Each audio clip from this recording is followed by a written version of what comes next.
Hello மக்களே, Kanyakumari to Ladakh solo walking ட்ரிப்பில் இன்றைக்கி நான் 67வது நாள் இருக்கேன். இந்த கடைக்கிட்ட தான் தங்கியிருந்தேன். நான் இங்கே தான் நைட்டுலாம் செம்ம குளிர். அப்புறமா ஒரு அண்ணா வந்து மேலே ஒரு இடம் இருந்துச்சு, அந்த இடத்துல தங்க சொல்லியிருந்தார். இந்த கடைக்கு மேலே அவங்க ஒரு பிளேஸ் இருக்குல்ல, அங்கே தான் தங்க சொல்லியிருந்தார். தங்கியிருந்தேன். நான் எல்லாம் கிளம்பி போயிட்டுருக்கேன் மக்களே. அவர் வந்து இங்கே சேர்மனாக ஏதோ இருந்தாராம். அவர் சொன்னார், குளிர் எப்படி ஒரு குளிர் இருந்து பார்த்தாவே பனிமலைலாம் தெரியுது. அந்தளவுக்கு குளிராக இருக்குது. நான் கிளம்பிட்டேன். நான் எடுத்து அந்த 3 டிஷர்ட்டும் போட்டுட்ருக்கேன். ஒன்று சட்டை மட்டும்தான் இன்னும் போடலை. பட் இருந்தாலும் அப்படி ஒரு குளிரிட்டுருக்கு. காற்று வீசுது. சூரியன் மேலே வந்திருக்காரு. அப்பயும் குளிர் நிற்கல. மேலே போய் தான் ஸ்வெட்டர் வாங்கணும்.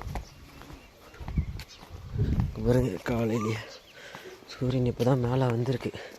இங்கே ஹோட்டல்லாம் இருக்குது. இங்கே பாருங்கள், தீபக் ஹோம் ஸ்டே எல்லாம் இருக்குது. பட் ஆனால் நம்மக்கிட்ட ஸ்வெட்ரு இது டென்ட் வாங்கிறதுக்கு காசு இல்லை. எங்கே நம்ம தங்க முடியும்? ஸோ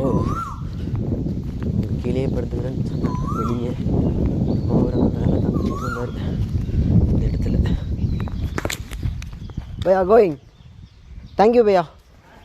नहीं भैया, नहीं पे चाय पी ले. नहीं, थैंक यू भैया. हाँ, அவர் ஒரு அண்ணன் வந்து பேசியிருந்தார். கிளம்பிட்டு போயிட்டுருக்கேன். எல்லாருமே கெட்டவங்களும் இல்லை, எல்லாருமே நல்லவங்களும் இல்லை. சரிசமமாக இருந்தால் தான் உலகம். எளிமையாக போயிட்டு ஃபஸ்ட்டு டென்ட்டு வாங்கணும். டென்ட் இல்லாமல் நம்மளால் டென்ட்டும் சொட்டர் இல்லாமல் இருக்கவே முடியாது. யாராவது தயவு செஞ்சு வந்துடாதீங்க. தனியாக வரலாம். ஜோடியாக இருந்தால் பிரச்சனை இல்லை, தனியாக வரும்போது ரொம்ப பிரச்சனை.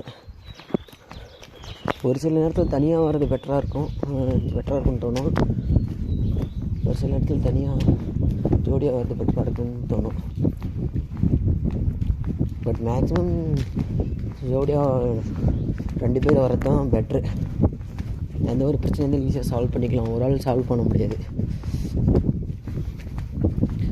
போயிட்டுருக்கோம் மக்களே. 67வது நாள் ஸ்டார்ட் பண்ணி போயிட்டுருக்கேன்.